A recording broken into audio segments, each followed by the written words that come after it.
Bhanu Telugu stories కుటుంబ సభ్యులందరికీ నా ఆశీస్సులు ఎప్పుడూ ఉంటాయి. భాను తెలుగు స్టోరీస్ని మీరు ఇలాగే ఆదరించండి, సబ్స్క్రైబ్ చేసుకోండి, లైక్ చేయండి, షేర్ చేయండి. సోమచర్ల అనే గ్రామంలో బాలమ్మ అనే ఒక ఆమె ఉండేది. ఆమె శివయ్యకు పరమ భక్తురాలు. ఆమె ప్రతిరోజు కూడా ఒక చెట్టు దగ్గరకు వెళ్ళి తనలో తాను మాట్లాడుకుంటూ ఉండేది. దానిని చూసిన చుట్టుపక్కల జనం అందరూ కూడా ఆమె పిచ్చిది అని అనుకుంటూ ఉంటారు. ఒకరోజు ఆమె ఎప్పట్లాగే తనలో తాను మాట్లాడుకుంటూ ఉంటుంది. అప్పుడే అటుగా ఒక అమ్మాయి వస్తుంది. ఆ అమ్మాయే భానుమతి. భానుమతి ఆ ముసలావిడను చూసి ఆమె దగ్గరకు వెళ్ళి, అమ్మమ్మ, ఎవరితో మాట్లాడుతున్నావు? నేను ప్రతిరోజు నిన్ను గమనిస్తూనే ఉన్నాను. నువ్వు ఎవరితోనో మాట్లాడుతూ ఉన్నావు. అందుకు ఆమె, నా బంగారు తల్లి, ఇన్ని సంవత్సరాల నుంచి నేను శివయ్యతో మాట్లాడుతూనే ఉన్నాను. చుట్టుపక్కల జనం అందరూ కూడా నన్ను పిచ్చిది పిచ్చిది అని అవమానపరుస్తూ రాళ్ళు కూడా విసిరారు. కానీ నువ్వు ఒక్కదానివే అమ్మా, ఎవరితో మాట్లాడుతున్నావని ఆప్యాయంగా అడిగావు. ఇదిగో నా ఎదురుగా శివయ్య నీకు కనిపించడం లేదా? భానుమతి, లేదు అమ్మమ్మ, నాకు ఎవరూ కనిపించడం లేదు. నీకు శివయ్య కనబడుతున్నాడా? అందుకు ఆమె, అవునమ్మా, నాకు శివయ్య కనబడతాడు. ఆయనతోనే నేను ప్రతిరోజు మాట్లాడుతూ ఉంటాను. భానుమతి, అవునా అమ్మమ్మ? అయితే ఇదిగో నేను శివయ్య దగ్గరికే వెళ్తున్నాను. ఈ పండ్లు శివయ్యకి అందచెయ్యి. అలాగే నా జీవితంలో కష్టాలు ఎప్పుడు తీరుతాయో ఒక్క మాట అడుగు అమ్మమ్మ.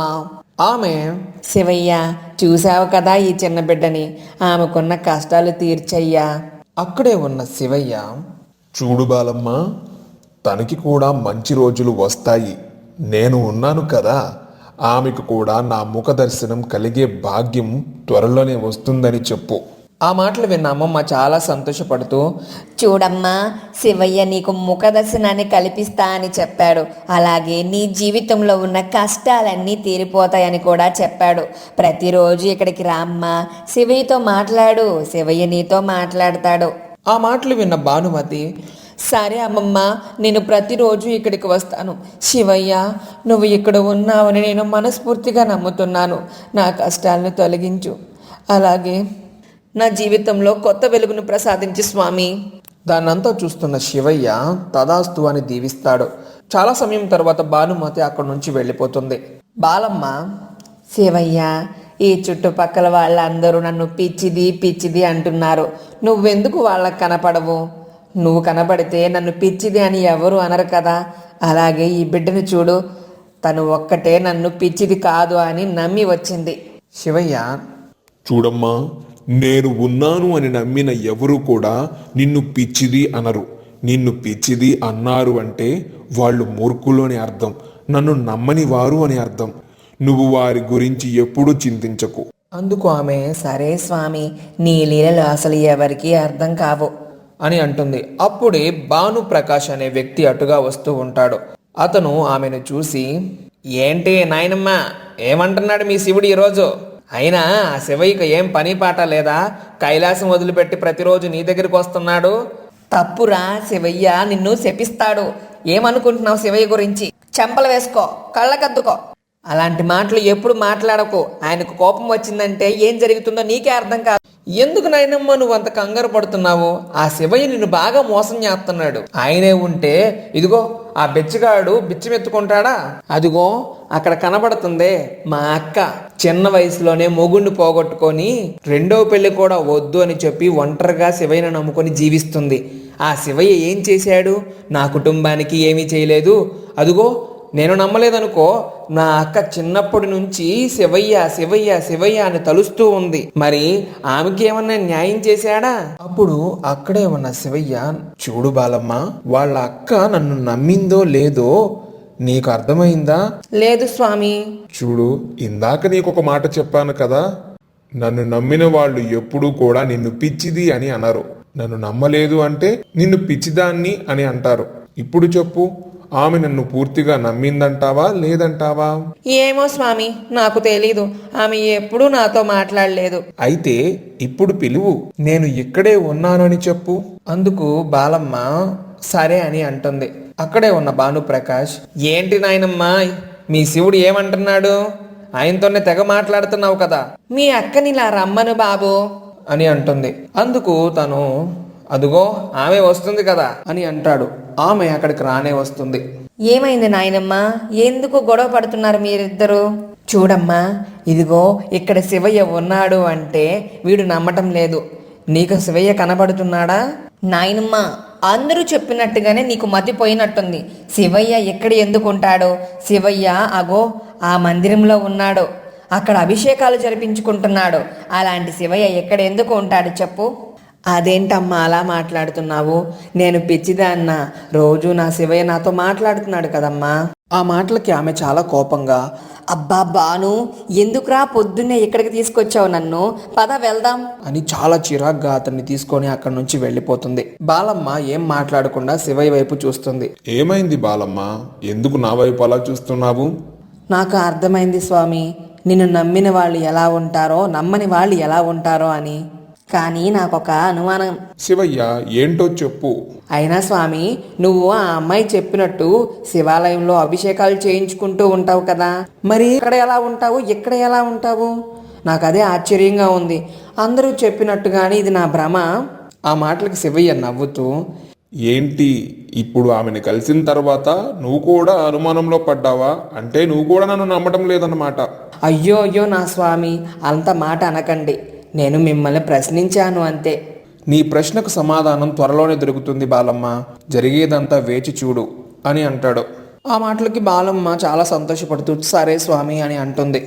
ఇక రోజులు గడుస్తూ ఉన్నాయి. ప్రతిరోజు కూడా భానుమతి అక్కడికి వచ్చి స్వామికి పలహారం ఇవ్వమని బాలమ్మకు ఇచ్చి వెళ్తూ ఉంటుంది.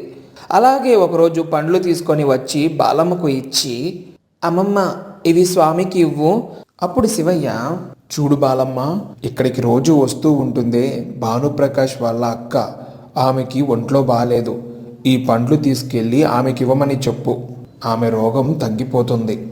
బాలమ్మ అదే విషయాన్ని భాగమతితో చెప్తాడు. భాగమతి సరే అని చెప్పి ఆ పండ్లు తీసుకొని వాళ్ళ ఇంటికి బయలుదేరుతుంది.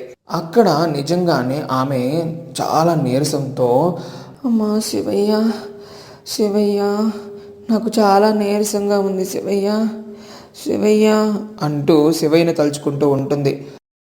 అప్పుడే భానుమతి అక్కడికి వెళ్ళి, అమ్మా ఒక్కసారి లేగవండి, ఇదిగోండి శివయ్య మీకోసం ఈ ప్రసాదాన్ని పంపించాడు. వెంటనే ఆమె ఆ పలహారం తీసుకొని తింటుంది. అది తిన్న వెంటనే ఆమె ఆరోగ్యం కుదుటపడుతుంది. వెంటనే ఆమె, అమ్మా నిన్ను శివయ్య పంపించాడా? నిజమా? నాకంత ఆశ్చర్యంగా ఉంది. అవునమ్మా అంటూ జరిగిన విషయం అంతా చెబుతుంది. ఆ మాటలు విన్న ఆమె, అయ్యో ఇన్ని రోజుల నుంచి నేను ఆ నాయనమ్మని ఎన్నో మాటలు అన్నాను. పిచ్చిది అని అందరితో పాటు నేను కూడా మాట్లాడాను. నేను చేసింది పెద్ద తప్పు అని నాకు బాగా అర్థమైంది. అయ్యా శివయ్య నన్ను క్షమించు. అమ్మా అక్కడికి వెళ్దాం పద అని అంటుంది. ఇక ఇద్దరు కలిసి శివయ్య దగ్గరికి వెళ్తారు. శివయ్య నన్ను క్షమించు, నువ్వు ఇక్కడే ఉన్నావని గ్రహించలేకపోయాను. నీ భక్తులు ఎక్కడ ఉంటే నువ్వు కూడా అక్కడ ఉంటావన్న సంగతి నేను మర్చిపోయాను. నువ్వు కేవలం ఆలయంలోనే అభిషేకాలు చేయించుకుంటూ ఉంటావని భ్రమపడ్డాను. నన్ను క్షమించు స్వామి అంటూ కంటతడి పెట్టుకుంటుంది. మరేం పర్వాలేదు, ఇప్పటికైనా నిజాన్ని గ్రహించింది కదా బాలమ్మ అని బాలమ్మతో చెప్తాడు. బాలమ్మ అవును స్వామి అంటుంది. ఇక వాళ్ళందరూ కూడా ప్రతిరోజు శివయ్య దగ్గరికే వస్తూ అలా శివయ్యతో మాట్లాడుతూ ఉంటారు. దాన్నంతా చూసిన భానుప్రకాష్, మీ అందరికి పిచ్చి పట్టిందా ఏంటి? రోజు ఇక్కడికి వచ్చి ఇలా చేస్తున్నారు, కొంచెమైనా బుద్ధి ఉందా? అక్క ఏంటి నువ్వు కూడా వాళ్ళతో పాటు కలిసి? అప్పుడు వాళ్ళ అక్క, ఒరే భాను అలా మాట్లాడకరా, నిజంగానే శివయ్య ఇక్కడ ఉన్నాడు. ఆ రోజు నాకు బాగోకపోతే ఇదిగో ఈ అమ్మాయి వచ్చింది. నాకు శివయ్య ప్రసాదం పంపించాడని చెప్పి ప్రసాదం తినిపించింది. నా వ్యాధి తగ్గిపోయింది తెలుసా? ముక్కు ముఖం తెలియని మన ఇల్లు ఆ అమ్మాయికి ఎలా తెలిసింది? స్వామి చెప్పి పంపించాడు కదా. ఆ మాటలు విన్న భానుప్రకాష్, అవునా?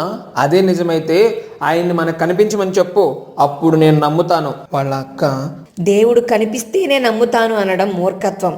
దేవుడు ఉన్నాడు అని మనసుతో నమ్మడం అనేది నిజమైన భక్తిరా. అలా ఎప్పుడు మాట్లాడుకో, చంపలేసుకో, స్వామికి మొక్కు.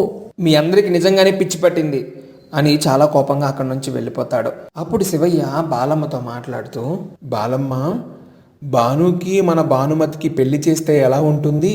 అబ్బా చాలా చక్కని ఆలోచన స్వామి. ఈ అమ్మాయి జీవితము బాగుపడుతుంది, అతని జీవితము మారుతుంది. మరి అదే విషయాన్ని వాళ్ళకి చెప్పు. అని అంటాడు. అప్పుడు బాలమ్మ అదే విషయాన్ని వాళ్ళకు చెప్తుంది. ఆ మాటలు విని వాళ్ళ అక్క చాలా సంతోషపడుతుంది. స్వామి ఎలా చెప్తే నేను అదే చేస్తాను అని అంటుంది. కానీ స్వామి, నువ్వంటేనే చిరాకు పడే మా తమ్ముడు నిన్ను పూజిస్తున్న ఈ అమ్మాయిని పెళ్లి చేసుకోవడానికి ఎలా ఇష్టపడతాడు? విధిరాతను ఎవరు తప్పించుకోలేరని చెప్పు బాలమ్మ. వీళ్ళ పెళ్ళి ఎలాగ జరగకుండా ఉంటుందో నేను చూస్తాను అని అంటాడు. ఆ మాటలకి బాలమ్మ నీ లీలలు ఎవరికి అర్థమవుతాయి స్వామి అని అంటుంది. శివయ్య లీల ఏంటి, వాళ్ళ పెళ్లిని ఎలా చేయబోతున్నాడు అనేది తర్వాయి భాగంలో చూద్దాం. అప్పటి వరకు మన ఛానల్ని సబ్స్క్రైబ్ చేసుకోండి, లైక్ చేయండి, షేర్ చేయండి, కామెంట్ చేయండి.